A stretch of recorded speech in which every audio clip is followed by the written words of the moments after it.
May we now call on, once again, Robert Jaworski to receive the plaque of appreciation from the PBA, and may we also ask members of the PBA Board of Governors to help Commissioner Salud present the plaque of appreciation.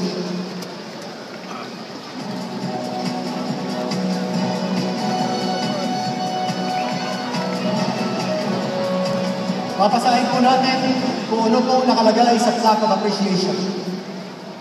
This plaque of appreciation is given to Senator Robert Sonny Jaworski in grateful appreciation of your invaluable contribution to our country, particularly in the field of sports and public service, for providing an inspiring story to all Filipinos that one can overcome all obstacles through hard work and determination. For all the years of joy you gave to the fans, first as a player and then as playing coach. For representing your country with distinction whenever called upon to play for the flag and winning honors for the motherland.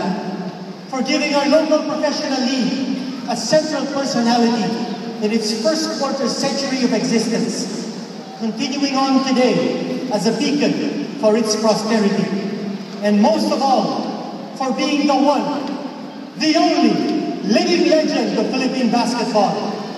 Your PBA family is happy and proud to give you this plaque of appreciation on this 8th day of July 2012 here at the Scott Island Coliseum on the occasion of your official retirement for playing in the PBA. Signed, Attorney Angelico P. Salud.